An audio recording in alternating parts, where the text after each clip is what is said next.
آپ صلی اللہ علیہ وآلہ وسلم نے فرمایا، جس نے مجھے خواب میں دیکھا تو اس نے گویا مجھے دیکھا، کیونکہ شیطان میری صورت اختیار نہیں کر سکتا۔ بسم اللہ الرحمن الرحیم۔ السلام علیکم۔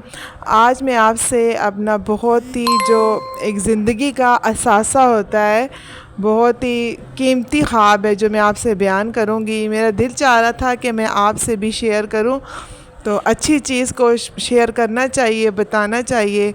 تو میں اس لیے نہیں کر رہی کہ میں بہت جو ایٹیٹیوڈ دکھاؤں یا فخر محسوس کروں، لیکن میں خدا کا شکر ادا کرتی ہوں کہ اللہ تعالیٰ نے جو ہے مجھے اس قابل سمجھا۔ ہم بہت گناہ گار ہیں، اللہ تعالیٰ نے کرم کیا کہ مجھے خواب میں حضور پاک صلی اللہ علیہ وآلہ وسلم کا 3 بار دیدار مبارک ہوا۔ بہت خوشی کی بات ہوتی ہے، خوشی کی انتہا نہیں ہوتی ہے کہ ہم گنہگار اس قابل بھی ہیں۔ اللہ تعالیٰ نے اتنا ہم پہ کرم کیا ہے، اور باقی اللہ تعالیٰ جو ہے ہر عبادت، ہر چیز انسان کی قبول کرنے والے ہیں۔ اللہ تعالیٰ کی رحمت تو سب کچھ آسان ہو جاتا ہے۔ تو میں آپ سے آج خواب شیئر کروں گی کہ مجھے 3 بار حضور پاک صلی اللہ علیہ وسلم کا دیدار مبارک۔ ایک دفعہ میں بہت چھوٹی تھی، 9 کلاس میں تھی، اتنا بھی بندہ چھوٹا نہیں ہوتا، سمجھدار ہوتا ہے۔ تو مجھے خواب میں جو ہے انہوں نے مجھ سے پوچھا کہ کیا تمہاری خواہش ہے؟ تو میں نے کہا کہ میری خواہش یہ ہے کہ ان کا دیکھیں سوال کتنا خوبصورت تھا، اور میرا جواب بھی آگے سے اتنا خوبصورت تھا کہ میں نے انہیں یہ کہا کہ میری یہ خواہش ہے کہ جب میری آنکھیں بند ہوں تو میں جنت میں جاؤں۔ انہوں نے فرمایا آپ کا یہ خواب پورا ہوگا۔ اور دوسری بات، کافی سال گزر گئے تو میں نے کم از کم 4 5 6 سال گزرے، میں نے خواب میں ان کا دیدار مبارک، مسکرا رہے تھے میری طرف دیکھ کے، اور دل جو ہے انسان کی دل گواہی دیتا ہے۔ دل میرا جو ہے خواب میں ہی نا کانپ اٹھا کہ میں اتنی گنہگار ہوں، اور مجھ پہ اللہ تعالیٰ کا اتنا کرم ہو رہا ہے کہ مجھ پہ حضور پاک صلی اللہ علیہ وسلم کا دیدار مبارک ہو رہا ہے۔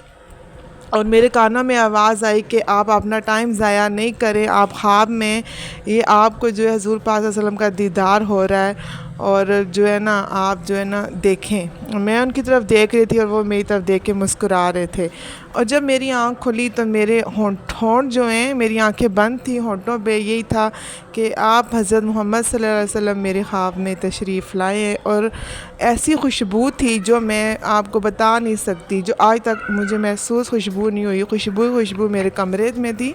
میں نے نماز پڑھی، درود پاک پڑھا اور سب کے لیے دعا کی۔ اور ابھی تھوڑا ہی کچھ عرصہ گزرا ہے تو میں نے پھر ان کا دیدار مبارک ہوا کہ وہ جو ہے بیٹھے ہوئے تھے اور خطبہ دے رہے تھے نا، اور میں ان کے پاس سے دور سے گزر رہی تھی، تو میں یہ اپنے دل میں کہہ رہی تھی کہ میں دیکھنا چاہتی ہوں ان کی نظر مبارک میری طرف ہے کہ نہیں ہے۔ تو وہ خطبے میں بھی مجھے دیکھ رہے تھے نا میری طرف، ان کی حالانکہ آدمی بیٹھے ہوئے تھے اور خطبہ ہو رہا تھا، اس طرح لگ رہا تھا نا کچھ بیان وہ فرما رہے ہیں، لیکن وہ مجھے پھر بھی دیکھ رہے تھے۔ تو میں اپنے آپ کو ہی کہہ رہی تھی کہ شکر ہے کہ ان کی نظر مبارک میرے اوپر ہے۔ تو میں اپنے آپ کو بہت خوش نصیب سمجھتی ہوں، کیوں نہ انسان سمجھے۔ تو بہت خوش نصیبی کی بات ہے، انسان کیوں نہ اپنے آپ کو خوش نصیب سمجھے کہ اگر جو ہے نا کہ ایسی ہستی کہ جنہوں نے خود فرمایا، قرآن پاک میں ارشاد ہے کہ شیطان ان کی شکل اختیار نہیں کر سکتا، اور یہ بھی ہے کہ جن کو خواب میں ہوں گے ان پہ جو ہے جہنم کی جو آگ ہے وہ نہیں ان پہ پڑے گی۔ تو باقی اللہ تعالیٰ کی رحمت ہے، ہمیں ان کے ساتھ ساتھ اپنے اعمال بھی اچھے کرنے چاہیے، نماز پڑھنی چاہیے۔ ہر انسان کی کوئی نہ کوئی ایسی ادا یا کوئی چیز ضرور ہوتی ہے ہر انسان کے اندر کہ اللہ تعالیٰ کو پسند آتی ہے۔ تو بس میں یہ کہوں گی کہ آپ جھوٹ نہ بولیں۔ سب سے پہلے میرا یہ تھا کہ مجھے جو ہے نا نماز پڑھنی ہے، میری کوشش ہوتی ہے کہ میں پورے 5 ٹائم نماز پڑھوں، کیونکہ ہماری جو زندگی میں اگر کچھ رہ جاتا ہے، ہم سارا دن کھانا پکانا، بچوں کو دیکھنا، گھر کو دیکھنا، اگر ہماری زندگی میں کچھ چیز رہ جاتی ہے تو یہی رہ جاتی ہے جب ہم رات کو سوتے ہیں کہ ہم نے نماز پڑھی ہے، ہم نے کوئی برا کام تو نہیں کیا۔ نماز پڑھنے کے ساتھ ساتھ سب سے یہ بھی ساتھ بہت ضروری ہے، یہی سمجھنے کہ یہ پہلا کام ہے کہ آپ جھوٹ نہ بولیں۔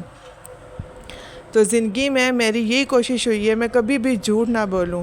جتنے بھی میرے جاننے والے ہیں ان کو پتہ ہے کہ میں جو بھی بات ہو کبھی جھوٹ نہیں بولتی ہوں، کبھی پیچھے نہیں ہٹتی ہوں، ان کے سامنے کرتی ہوں، چاہے اچھی ہو یا بری ہو۔ جھوٹ سے مجھے بہت نفرت ہے، اور آپ جھوٹ نہ بولیں، آپ نماز جو ہے پڑھیں، کیونکہ بے نمازی کو میرے حساب سے جو ہے نا حضور پاک صلی اللہ علیہ وسلم کا دیدار نصیب نہیں ہوتا۔ میری یہ کوشش ہوتی ہے، مجھے دل سے ان سے بہت زیادہ محبت ہے کہ میں ان کی سنتوں پہ عمل کروں۔ سنتوں کا مراد ہے کہ آپ ان کی جو ہے نا لائف ان کی کیسی گزری ہے، میں اس کے بارے میں پڑھتی رہتی ہوں۔ مجھے بہت اچھا لگتا ہے کہ انہوں نے جو کام کیے ہیں ہم بھی اسی طرح کریں، ہماری فیملی بھی اسی طرح کام کرے، اور بس ان سے بے حد محبت ہے۔ اللہ کے بعد اگر کسی سے محبت ہے تو حضور پاک صلی اللہ علیہ وسلم سے بے پناہ ہے۔